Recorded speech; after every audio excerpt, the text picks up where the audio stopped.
Nicholas Gray had once been able to predict the pulse of the markets by the tremor in his coffee spoon, a whispered rumour, the angle of a CEO's tie, a hunch delivered at dawn. He'd turned such omens into profit until they called him the Oracle of Threadneedle Street. Then, someone hacked his firm's servers, siphoned every penny from the clients he'd sworn to protect, and pinned the blame on him. Within 48 hours, Nicholas was bankrupt, barred from trading, and shivering in a bedsit in Camden, where the ceiling plaster molted like a sick pigeon. Desperation sharpened his senses. Every night he returned to old spreadsheets, tracing digital footprints the police had dismissed.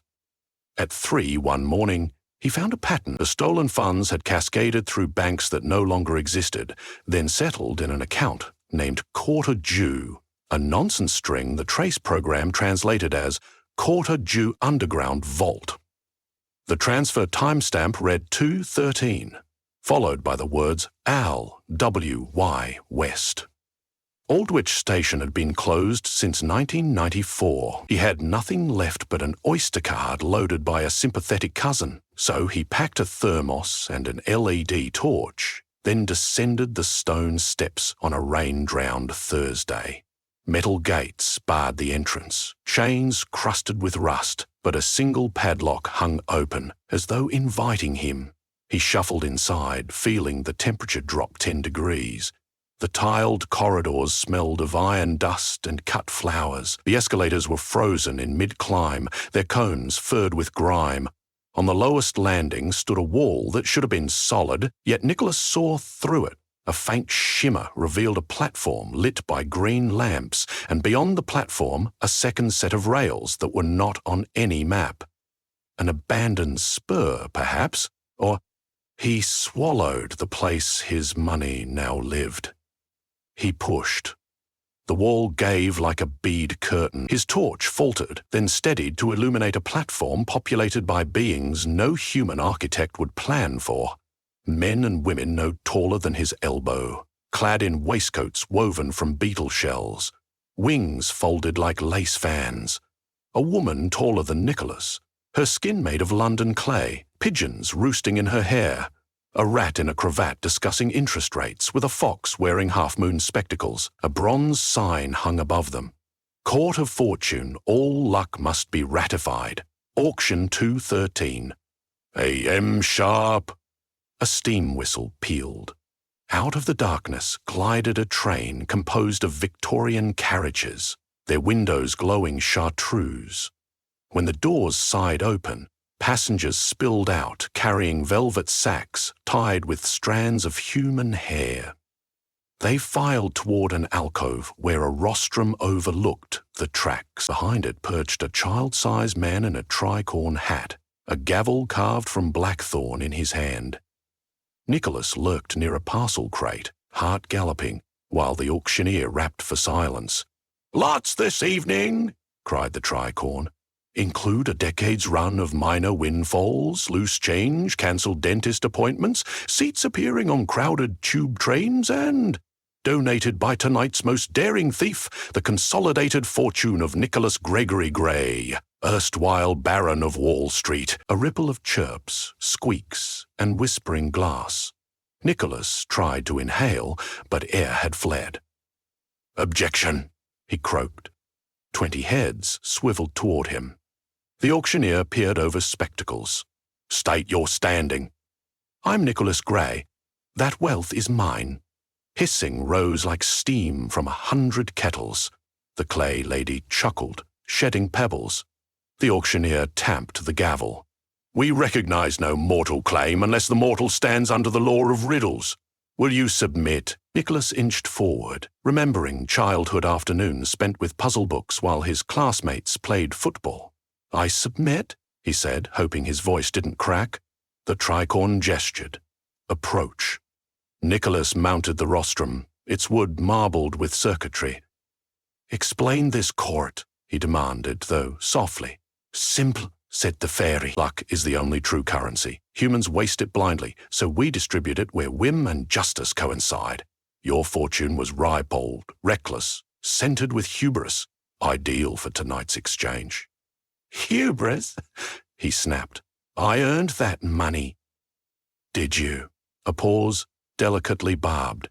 Regardless, reclaim it by besting the buyers. 3 rounds. Wit, riddle, chance. Fail, and you leave poorer than you arrived. For we will claim the luck you still carry. Breath, heartbeat, lingering hope. Nicholas considered the emptiness of his Camden room, the names of clients who had trusted him. I accept. The crowd parted, revealing a woman in a cape of postage stamps. First challenger, announced the tricorn. Lady Faerie, curator of misdelivered letters. Her lips fluttered like envelopes. A question for you, broker of broken promises. I am given to you, yet others use me more. I surpass wealth, but can't be stored. I can't be spent, yet burn like coins. What am I? Nicholas stalled. Time, perhaps? No, too easy. Something given, others use more? He remembered sleepless nights when financial news tickers scrolled across his eyelids. Your name, he said suddenly. A name is given to you, but others use it more than you do. Names surpass wealth. Can't be stored, yet burn when spoken. Murmurs of approval. The stamped woman bowed, her mantle folding into origami sparrows that fluttered off into the archway. Round 2. The Creecorn tapped the gavel, Lord Quicktail of the Exchange Rats. A rat with silver whiskers scampered onto a lectern. My riddle is numbers, mortal. He showed a card. 12, 11, 12, 31, 12, 211,000, 213, 312,000, 213. Provide the next line. Nicholas exhaled relief. A look-and-say sequence. Each line described the previous 1, 2, 1, 1, 1, 2, etc. He recited 21,122,314. The rat sniffed. Correct. Though smugly. The crowd's noise shifted from jeers to murmurs of interest. Nicholas felt the balance swing like a stock whose fundamentals no one had believed until earnings day. Final round, the tricorn intoned, and fittingly it is chance. He pointed to a small figure waiting by the tunnel mouth, a girl with hair the color of carriage smoke, holding a deck of cards as long as her forearm. Lady Fortune herself, whispered someone. The girl walked to Nicholas. Each card's back shimmered with constellations. 4 cards, she said. One will grant you every penny, plus interest for your grief. Another grants you nothing, but lets you leave whole. A third takes your life. The last keeps you alive, yet strips memory, leaving you a smiling beggar. Choose, but no. We crave a game, not a guess. Ask me one question whose answer guides you. Nicholas's palms sweat. Probabilities marched within his skull. A single question to narrow 4 outcomes. He needed something that forced a binary truth.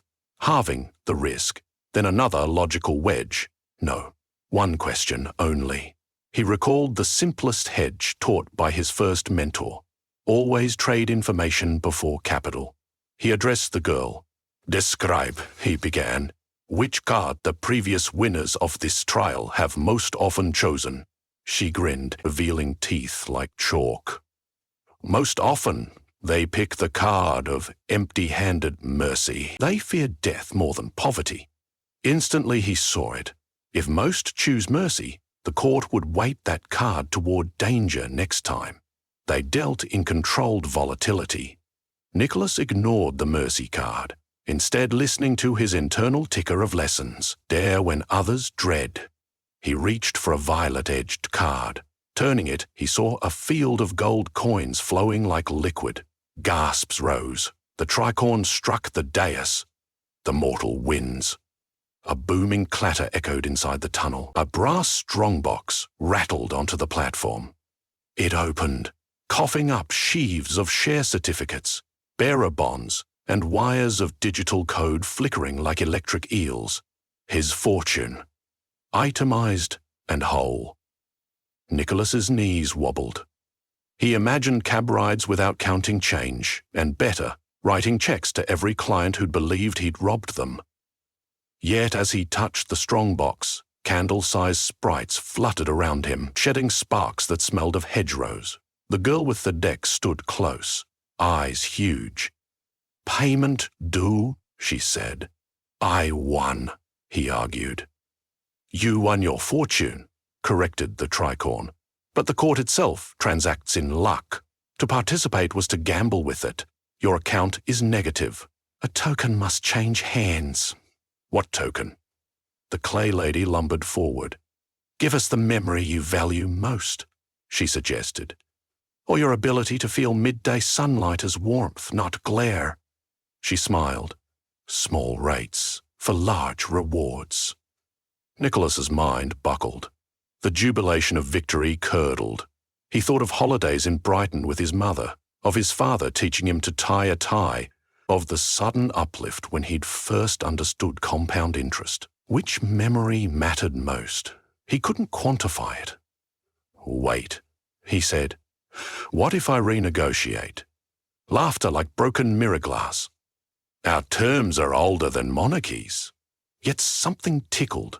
The court prized novelty. They consumed human stories and superstitions the way Nicholas had consumed Nasdaq tickers. So diversify the offer. He removed his phone, cracked screen glowing. "I can gift an asset you've never owned, real-time access to global imagination. TikTok hashtags, gossip loops, algorithmic feedback raw, irrational human desire piped live." The Faeries leaned forward, antennae quivering. The rat adjusted his spectacles. "Demonstrate," ordered the tricornet. Nicholas opened the app where trends flowed like rapids. He selected a video of teenagers making a Danish pastry shaped like a heart, overlaid with a sea shanty shaped like a heart, overlaid with a sea shanty shaped like a heart, overlaid with a sea shanty shaped like a heart. The Faeries crowded around, mesmerized. Even Lady Fortune blinked in wonder. "Humans pour wishes here every second," Nicholas said. "You tap this, you tap epochs of luck." Silence. Then the tricornium whispered, "We accept, but a sample is insufficient. Leave behind this device, entrusted forever to the rails." Nicholas hesitated. The phone held the only proof of his innocence: emails, the trace logs. Yet his fortune lay tangible before him. Without the phone, he could still repay clients from memory, hire forensic experts, and he could buy 1,000 new phones tomorrow. "Deal?" he said, placing the mobile on the rostrum. The clay lady breathed on it. Moss grew over the casing. The strong box shrank to palm size, becoming a brass coin emblazoned with a maze. "Spend wisely," the girl whispered, handing it to him. "Remember, luck spent poorly rebounds on its spender." Nicholas bowed. The platform rippled and the shimmering barrier reappeared. He stepped through to Aldwich's dusty concourse. The padlock clicked behind him. Morning light seeped through cracked skylights. He emerged onto the Strand just as office workers hurried past with cardboard coffees. To them, he was another rumpled commuter. Not a man who'd bargained with Faeries below their feet. That evening, he met former clients in a leased conference room overlooking the Thames.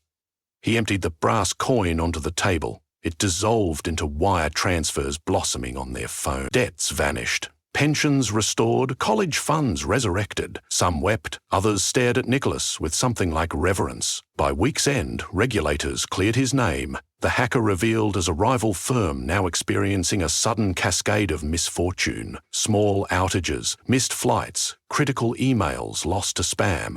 Nicholas smiled grimly, recognizing the court's imprint. Yet nights brought jangling dreams. The girl's deck, cards flipping endlessly. Each choice birthing 4 more. He bought a new phone but kept it offline, fearing to feed the court. Instead, he placed it on the mantel beside a tarnished spoon that once trembled with market omens. One rainy Saturday, he returned to Aldwych. The gates were chained, the padlock sealed tight. No shimmer, no floral iron scent. But Nicholas pressed his ear to the door and heard distant laughter like coins dropped into a wishing well. He left a second phone on the step, screen recording clouds scudding past. Then he walked away, lighter, uncertain whether he'd paid tribute or simply tipped a waiting porter.